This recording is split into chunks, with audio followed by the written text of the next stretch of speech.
COVID-19 pandemic happened, and it's fairly affected the operations of the horticultural companies, not only in Kenya, but all over the world. Business were disrupted. So what Ufadhili is doing is to highlight their businesses that are doing great things and which can be borrowed, which can be emulated by other businesses within the sector, not only in Kenya, but also within the region. We're peculiarly badly affected because our roses are a niche product and are used very much for weddings and parties, which obviously have still not come back into our main market. So Tambuzi is still probably suffering more in terms of sales. A lot of the other farms in Naivasha, people with sort of retail sales into supermarkets and things like that, I think have seen a better return. So it's been, I think in terms of what's happening now, as of now in July, is we're seeing an increase back, but it's very hard to understand whether this is a little bit of a bounce and what the long-term economic impact is going to be on our markets. COVID also affected the fact that we could not maintain the everyday crop maintenance practices in our rose bushes. One of the things that we do every day to keep the production going is the cutting, the harvesting. As you harvest, there are new shoots that come up.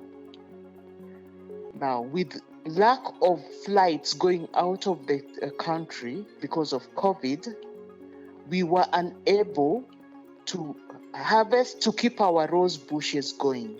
So it reached a point that we had to make a decision to just cut everything and then start all over again when there'll be light down the tunnel.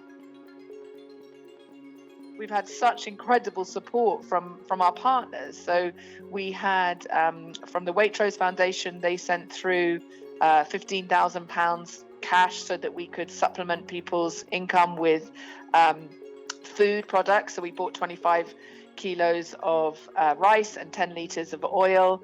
We've had really good support from the Fair Trade organisation, who have sent us through €5,000 to hopefully buy biodegradable face masks, because we see this as going to be a long-term thing. So what we'd like to do is buy shields for people working in the pack house, but we'd like those not to be disposable. So we're trying to find ways of making that as environmentally acceptable product as can be. And then for yourself as well, with what the Ufadhili has been doing, we've had support from you in terms of cash payouts for people that have had to go on unpaid leave, and we're getting food assistance from the KFC.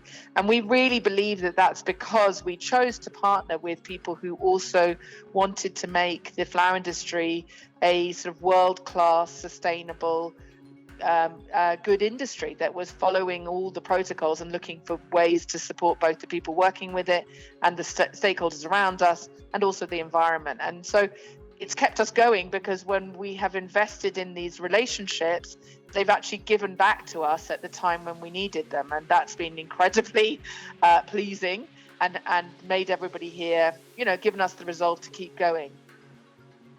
As partners working in this sector, we should not only abandon them at this time. We should try to reach out to them, to try to give them some hope that we are there with you. And that is how we came up with this COVID response kitty, which we brought up together about 5 of our partners in the campaign.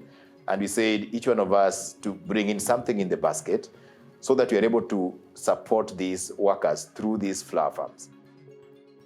Kwanza, wakati COVID ilianziwa, tuliambiwa yani inazuiwa juu ya kusanitize na kuosha mikono na kuvaa mask. Hapo ndio tulianza tukaweka maji kwa gate na sabuni pamoja na sanitizer. Kukaa ndio tuliambiwa lazima mtu avae mask. After that, sasa hata wakati imeenda tu imezidi, mtu wote anaingia huku lazima awe na appointment na lazima tujue ametoka wapi. Na kama hana appointment ni kurudi tu, hakuna nyingine. Vile COVID-19 ilikuja na tukatangazwa ya kwamba kuna hiyo ugonjwa, kuna mikakati tulianza kufuata kutoka kwa gate mpaka kwa shamba ndani na hata kwa wafanyikazi.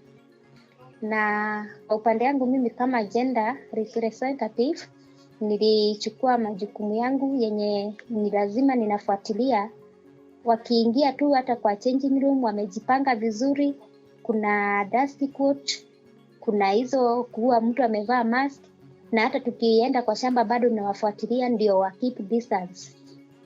We had to scale down on production basically because the international freight had just been cancelled and everything, all the markets had just ground to a halt. So we had to reorganize ourselves and to know where to cut down on costs. The Kenyan temperament is very much look after everybody.